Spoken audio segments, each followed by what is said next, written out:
Well, going back again, sort of right before you left, I mean, your father actually eventually was reunited with you and Yeah. your mother and your brother in Tule Lake. What was that like? I mean, Yeah, I think when the Justice Department okayed his release from Santa Fe, mhm. New Mexico to Tule Lake, and I said, "Dad's coming back, man." And then I told Sable, who's still in camp, uh, he's coming back. And so we knew what day, didn't tell us what time.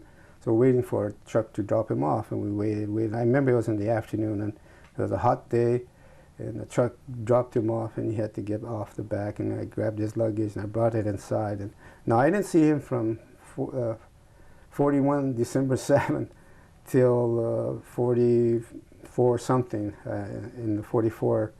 So that's a few years, and I think when I've grown up so much, my body changed, my looks changed, and I'm more of a man. I mean, I've grown about 5, 6 inches, and so as he looked around, the family, Sable nods, and my dad's grandson, and he looks at Mom, and then some guests that knew him. I mean, some people in Tweedledee, Seattle folks that knew him, and I think who else was in camp at that still? Sable, me, Mom, and Kinko. They were all gone in a sense, but the whole scenario was a lot of his peer group who Dad sort of remembered and didn't, because I think he was too tired that day.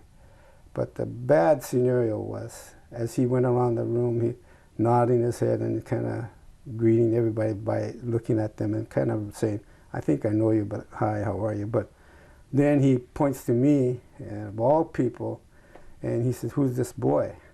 And you know, that really shook me. But I never forgot that, because I felt lost at that time. And I think that mental part of it all, that's what I think the effect of camp does to you. And it isn't the other monetary kind of things that get to you. It's because you could always sort of adjust, but the loss of family tie, it was tough. And but I was glad. I was glad he was there. In fact, I tried to be this nice guy to Dad. I said, "Dad, I heard you play shogi a lot, and it's a Japanese chess game." And I said, "If you teach me, I'll play with you, because I want him to have something to do." And he tried to teach me. The dummy son, I can't teach him this.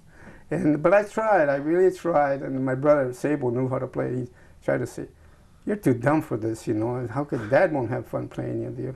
So Dad found some older gentleman to play with, so that was good. But it was hard. I think I lost that tie, and ever since then it was downhill. It was downhill because he lost his pride, and to see him come back to Seattle and poor, and so. But I wish he would have been. Let's see, he passed away in '66, and he was in a nursing home, and we moved into this house in '65.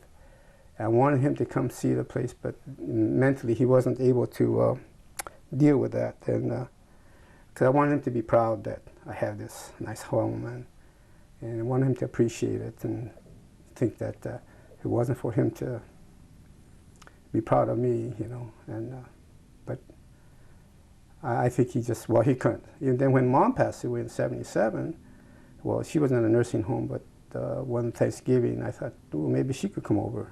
And she was going to. I had a Volkswagen VW bus, so I thought, oh, perfect. My brothers could lift her and put her in the bus and bring her over to this house. And I thought, oh, that'd be great. But she canceled out, and I thought, oh, gosh, I wanted to surprise her and let her know that, her son doing okay. And so that was another tough part. I think for some reason, I probably took it the toughest of all the kids. I was so angry at that KO nursing home that I think when you lose your father, or one of the parents first, and then the first one isn't too tough. The second one becomes tougher because it's the finality of no parents at all. And guess what?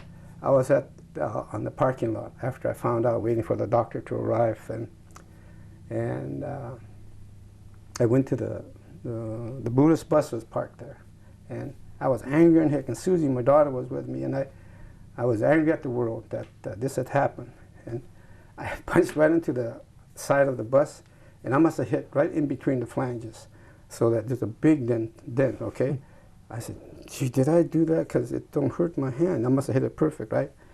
So I went in to see the Buddhist bus driver in Cairo and asked him, "Is that your bus out there? Because I think I got a dent in it, you know."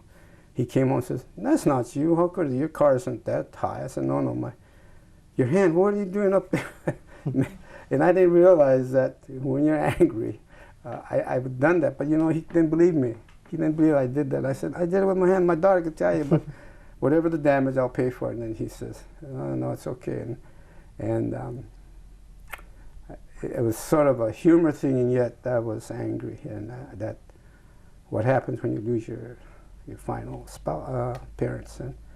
But that part, I said to myself, boy, I needed to release. I needed to release. So I think to see your parents in a nursing home like that and both falter, you know, it was tough. I think, you